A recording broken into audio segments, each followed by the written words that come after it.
Enter an audio-visual experience like no other. Underground rap at its realest. Helping you shorten your dang learning curve. Get lifted. Home of the DYOJO Nation. Get lifted. Available on YouTube, Apple, and Spotify. What would you say you do here? Get lifted. The DYOJO Podcast. We'll roll. We'll do the podcast snip, and then we'll cut tape, and then. Nope. Okay. We're kicking off a series. Xactimate sessions. No, this is the podcast. Sorry. Oh, okay. From all different angles. Xactimate. No!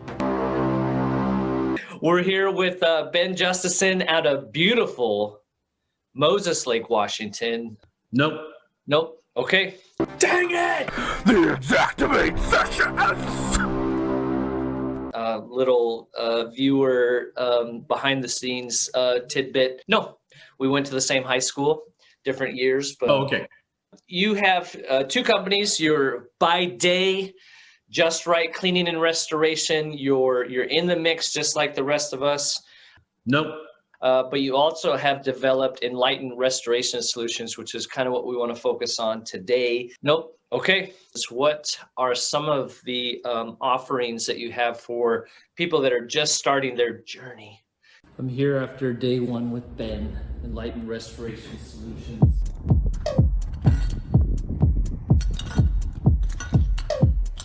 He won't let me approach the podium because you can't see it on the floor, but there's a tape. No one approaches Ben's zone. I'll be honest, most of my stuff I would consider advanced. However, one of the biggest things that I go over in the class, in fact, we spend most of the first day on a process for estimate reviews. It's silly to have, most companies have multiple estimators. Yep. And each one of these estimators have like their own tips and tricks, right? No. Oh, okay. Well, every estimate that goes out is a little bit different. Having an estimate review process that involves your team is going to make it so that you start writing your estimates the same. Why not share the information between the estimators? Why do them differently? Standardize it so that you're getting the same hamburger from everyone, right? Nope. Okay. A lot of education comes from that when you're reviewing somebody else's estimate. Yeah. Oh man, I really like that they have this or they have this little macro. Yep. And I'm going to give some feedback. I think it should be done this way. I'm standing here outside of Ben's class, and we were supposed to be let out like 26 minutes ago, but he keeps going on and on. So You're getting too close. oh, sorry.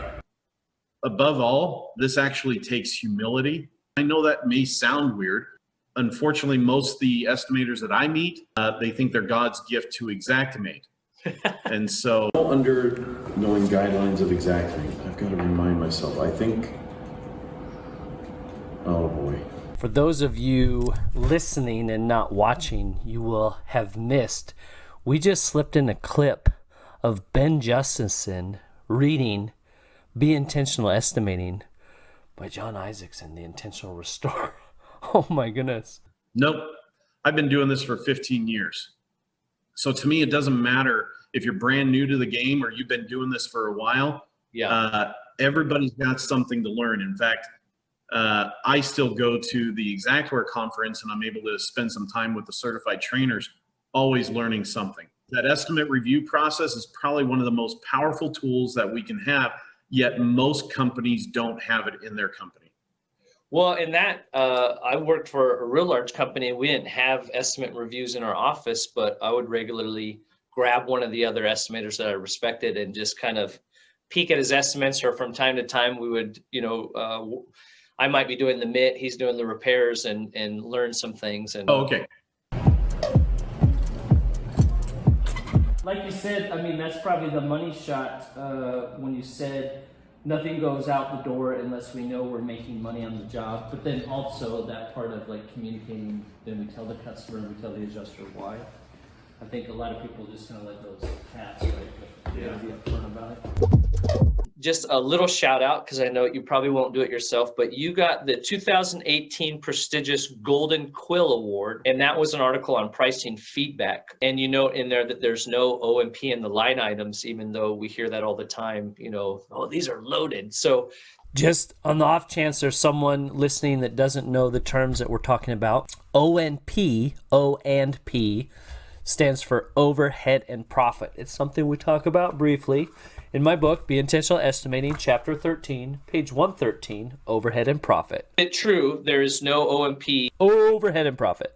Is it true there is no O&P in the repair line items? So this is a good question, and whether you realize it or not, it's a little bit loaded. When I think of O&P as a markup, that markup is not included in the line items.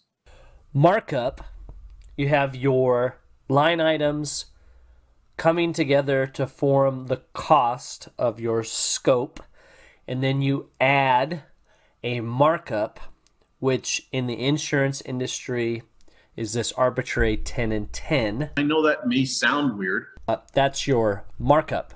Your markup. It doesn't actually give you a guaranteed profit margin, what you actually take away once you've paid for the work and the cost of goods sold. That's your margin. Your markup is what you're putting on the front end. Right. However, that markup is only a portion of the margin that you would need. So there is some margin in the line items themselves, but it's on a certain component, and that's the labor component. There is no margin on materials. There is no margin considered on equipment. So the margin that you have to consider is on the labor. And that's really why I make such a big deal out of making your own price list, so that you're getting not just the overhead and profit, whatever that may be. And I'm not suggesting it is 20%, but that's typically what people are putting. But yes, that is only a 16.67% margin. I will try to do this justice. This is something Ben Justesen showed me in the class and others have commented on. Notice I'm using the legal pad from the law offices of Edward H. Cross. Another resource would like to shout out the book on restoration collections by Ed Cross, available. The Restoration Lawyer, available on his website, therestorationlawyer.com. We hear all the time, 20% is more than enough, but you note in the article it's actually 16.67% if you're just going off the strict 10 and 10 O&P. So if you have a $1,000 estimate and you add a 20% markup, so we times that $1,000 by 1.20, that's our markup. We will have an estimate with a markup, a total at $1,200. 20% of 1,000 is 200. But now, if we take our $1,200 and we take out our profit, which is our overhead and profit is that $200. That's what they're giving us in the 20%, assuming our cost is $1,000. Now, that $200 divided by $1,200 is 16.67. So that's how, when people tell you your 20% is actually 16.67, if you were paying a sub $1,000 and you're only netting the 20% markup, you're actually only netting 16.67. So Get the. Where's my golf club? You did it again. You fell asleep right when I was. Well, I apologize on one hand. On the other hand, if I fell asleep, that either means I needed the sleep or your stories are. Most restoration companies, most contractors, most insurance companies have a higher profit goal than 20%. Pound sand. And so this can really drag those margins down on your individual projects and your overall goals for the year if you're only getting a 20% markup on the front end. It can really skew your margin on the back end. And some of what you're speaking to is a lot of people want to say, well, 20% is not enough. And then you ask them, well, what is your target? And they don't know the answer to that. So, and people that come to my class, I ask all of them, what is your actual general overhead percentage for your company?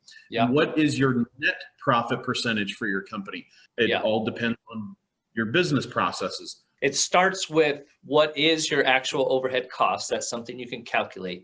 and then your profit, what is your goal, right? And I think it's unfortunate that project managers and estimators alike are not giving that information from their company. Yeah. They don't know why it's that target. And sometimes it's because the owner themselves don't even know why that's the target. And He keeps telling them, and they keep asking him questions, and he keeps saying, okay, I'll give you more, but I just want to leave.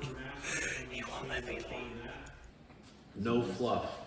what I found though is the people that are making 20% net, they're typically only have a 20% overhead.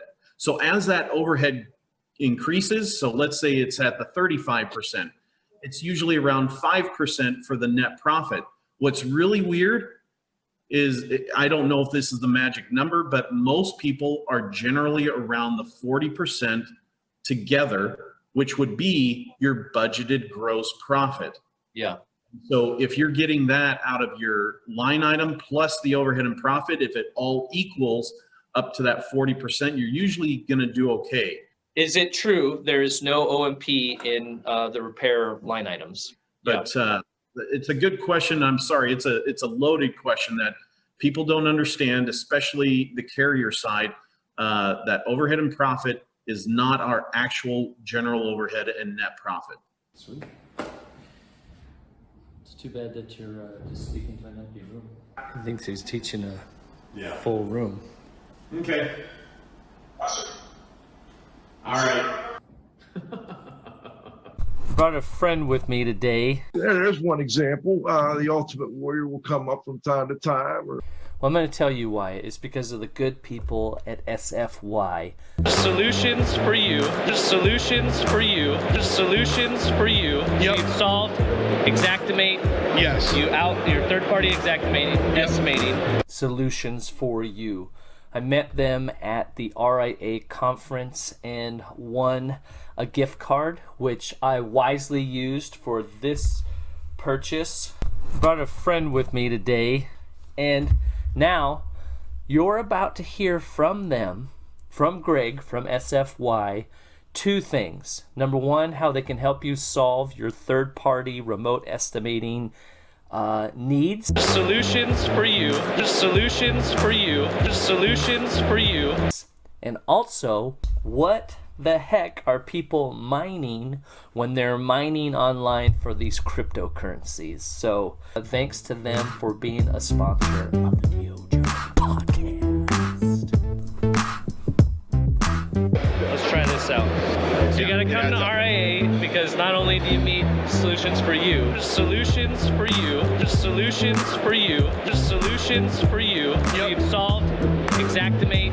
Yes. You out your third-party Xactimate estimating.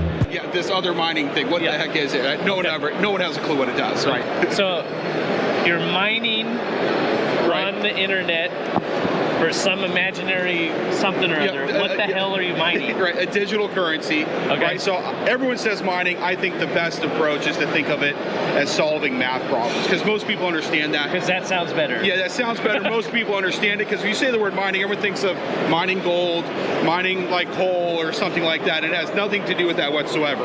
It's great. Okay, so your solutions for you, just solutions for you, just solutions for you. Yep. You've solved Xactimate. Yes. You out your third-party Xactimate estimating, and then personally, because you don't have anything else to do, right, you're solving math problems for Ethereum. Yes. But your computers are. So what math problems are you solving? Now, so it solves blockchain. Basically, you're solving an equation to get to the solution of a blockchain. So you're unlocking the end of the world. Yeah. It's kind of like linking locks, right? No, just kidding.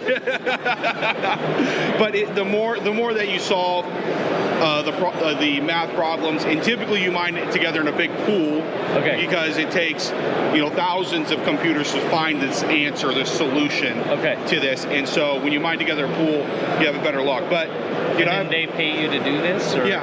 Yeah, so you get paid in the coin that you're solving the math problem. Do you have to write your own algorithm to solve these math problems, or you just have to have the data bandwidth? No, you just mostly the electricity and the capital to buy the equipment.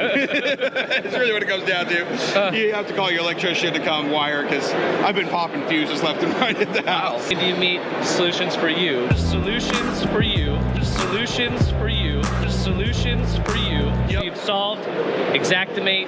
Yes. Your third-party Xactimate estimating. Yes. We now answered the problem of what the hell they're mining. Yeah, this other mining thing. What the heck is it? No one has a clue what it does, right? Okay. Yeah. You do. Yeah. Well, you know what the consequences are, I know right? the concept. I know how to make money. Many other people are much better at this than I am.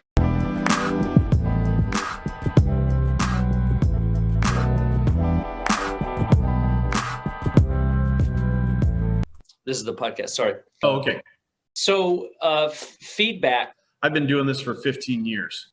In theory, right, Xactimate goes off of industry norms, right? And so if we're not giving the feedback to say, hey, in our area, the prices are actually more. God's gift to Xactimate. The 2018 prestigious Golden Quill Award. You note in the article, I thought this was really interesting. This is in 2016, as far as the feedback goes, staff adjusters, those that work for the carriers, They think they're God's gift to Xactimate. uploaded 63.1% of the time. No!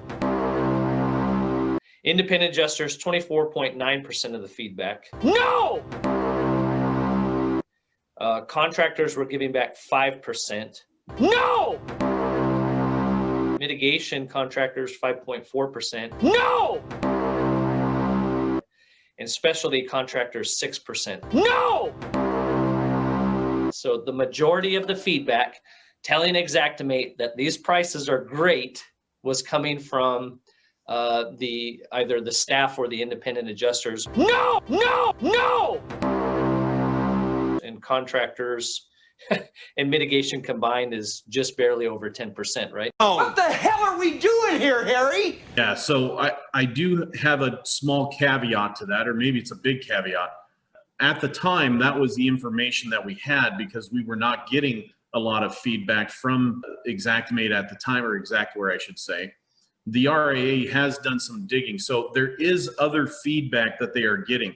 Those numbers reflect just exact analysis. My purpose was to try and help contractors understand this is one of the methods that you should be using in order to do the feedback. If you're using your own price list and then you complete your estimate, it automatically goes to exact analysis as feedback.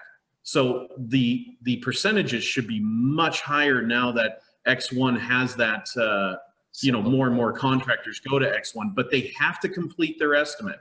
And if they do, and they're using their own pricing, that will change substantially. We're already seeing it in the industry. That overhead and profit. A lot of value, and he won't let you leave. You'll never leave. You're stuck in Moses Lake. You're going to make your money back on your first estimate. This is the podcast. Sorry. Oh, okay.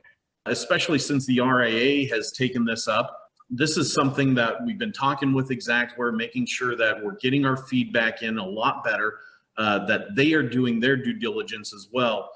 You, again, working with Just Right Restoration, Just Right Cleaning and Construction, you guys have seen this change in your marketplace in the positive, correct?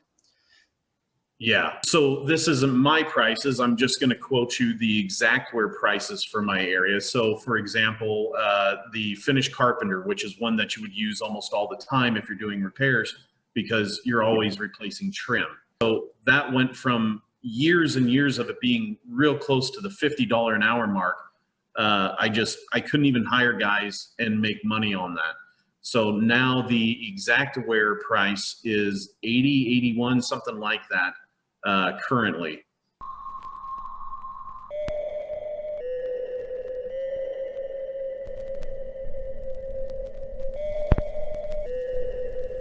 I want to shout out Elon Posmonic.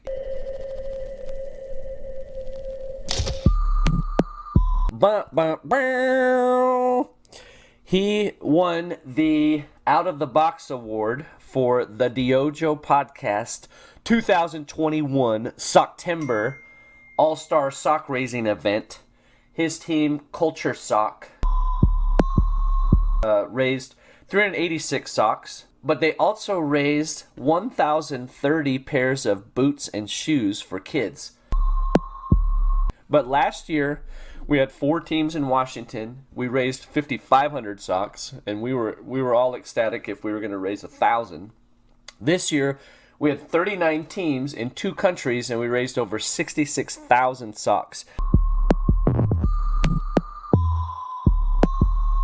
Just to give you an idea of the level of competition, Onside Restoration out of Canada, most of their offices throughout Canada competed, and fifth place in the competition went to Onside Restoration Team Edmonton, the office in Edmonton. 5th place. Remember, last year we raised 5,500 socks for the whole competition, which was amazing. This year, 5th place raised 4,520 pairs of socks. It's insane. Wow. And all these socks, the local teams, they get their teams going. They decide which charities they distribute their socks to. Socks are a high item, a high item of need from local charities and people in need, and so pretty amazing. So thank you, Team Onside, for making us multinational, and for Elon Posmonic, congrats on the Out of the Box Award. So this year, the winners, we had a dance, a costume dance party hosted by the Content Specialist of Seattle, which is rebranding to Reliable Content Services. We announced the winner at a live event. We did a Facebook Live. The dance was a lot of fun. People dressed up. We had a good time. But the first place and second place was separated by 4 pairs of socks at the final count. Oh, wow. And so, pretty wild. So, Sisters for Socks, once again retains their 2 for 2. They're back-to-back winners. So, we really need help next year. Making sure that they don't three-peat. So, we don't need Michael Jordans in this thing. It's a competition, but so that was a lot of fun. Thank you to everybody that participated. I've been sharing as people have been posting on social media. But next year, 2022, the month of September will be Xactimate. We'll be raising socks for local charities, and would love to have you be a part of it. This is a clip of Elon Posmonic breaking down an LGR DHU. This is the new LGR by EcoPro. I'm going to break it down for you and tell you what I think about it. He says at the end of the video, this unit's not yet commercially available. Repairs equipment. He's sent the sample so that he can kind of get his hands inside of it. And if you've ever read his poems, they're very creative, but about repairing equipment. And you'll notice there's a nice little GMS power distribution box in there. Shout out to Jared at GMS Distribution and GMS Podcast. Here is a small tissue. Doesn't have so many parts to worry. Everything is packed very tightly together. Elon breaking down that piece of equipment. He's got it on his YouTube page, Born to Repair. Check that out. Final thoughts. I think for the price, it's definitely worth the try. It's a small DHU, and all of the parts are accessible and easy to replace. The time will tell. Don't forget that this DHU is not for sale yet. And good luck in GoPro. I hope you sell a lot of these. And I hope also that I'll get to repair some in the future when they start breaking down. This is the podcast, sorry. Oh, okay. What are 3 things that you would tell intentional estimators, 3 key things that help them elevate their game or provide the right foundation to shape their mindset and their habits to succeed? Pound sand. Too many estimators have an ego, and I'm not saying I don't have an ego. I love competition. I love to win. I want to be the best. But I think those are all good qualities. I think everybody should have that. But once you get to the point where you're not willing to listen or not willing to learn, you need to make sure that you're willing to learn. And the they rely too much on a software, and they're basically a data entry person. God's gift to Xactimate. If you don't know how to do it, then you should go out and watch to see how it's done or do it yourself. That's going to help you make better estimates. Aren't you tired of getting dirt kicked in your face? I am. Humility, I would say, is the first thing. Secondly, just dive into Xactimate. Stop relying on what it says. Look at the yield. Go into the line items, see what they mean. That's how I got good at it. And quite honestly, it took me a lot of time to get estimates done. So you got to have a manager or a boss that's willing to help you with that and willing to let you spend that time. But I also believe that if you're really determined to succeed, you need to do some of this on your own time. Sure. Okay. People that only want to do the work at work, you're only kidding yourself. You're not going to be the best in this industry if that's all you expect to do. Yeah. Don't you want a little taste of the glory? See what it tastes like. No. Finally, it's the negotiation part. If you get some sales experience, that would also help with learning how to deal with people, but never split the difference. Shows you how to have empathy. Too many estimators out there are FU pound sand. I am altering the deal. Pray I don't alter it any further. It's frustrating dealing with adjusters that may not understand, or they have their own stuff that they're dealing with. They have to deal with a supervisor that may fire them if they're doing what the contractor wants them to. So if you start having empathy, and I know that may sound weird, you're going to be more successful. You're going to start finding ways of working with them better. There's still ways of having relationships with these adjusters and winning.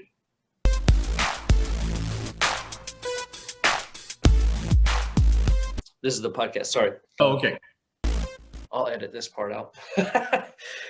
This is great, John. I think what you're doing is terrific. Well, dang it. Dang it! Oh, dang. Dang it.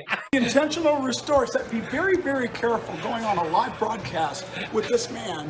Right? I think what you're doing is terrific. Got a problem on your project? Blame your subcontractors. Be a project manager. My new book, So You Want to Be a Project Manager. Right now, the Kindle pre-order is available.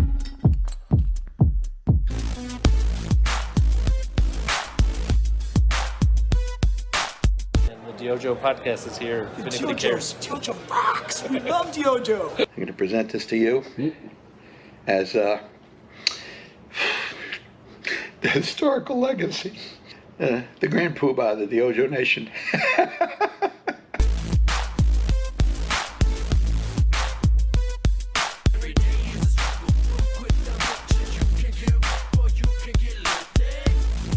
We're kicking off a series of Xactimate sessions. Obviously, I have to pitch my own stuff. If you go to thedyojo.com/book3, we got So You Want to Be a Project Manager. Be a project manager. Book 3 from the DYOJO, from John Isaacson, the Intentional Restorer. It's available now for Kindle pre-order. And the paperback and Kindle will be available Thursday, November 11th, 2021. So You Want to Be a Project Manager. Be a project manager. This is the stupidest thing I've ever heard. If we wanted to get into the technical aspects, I don't know that I have a top 3. I have a very sound knowledge of flooring because we're always doing flooring. So carpet and vinyl, sheet goods, learn how to do it, and then learn all the tools in Xactimate on how to do it correctly. You can actually utilize certain tools in Xactimate, and you can show the documentation to the adjuster from the tools in Xactimate, but people don't know where they're at. They don't know where to go. This is, and it's all stuff that I teach in the class. The Xactimate sessions! FU pound sand.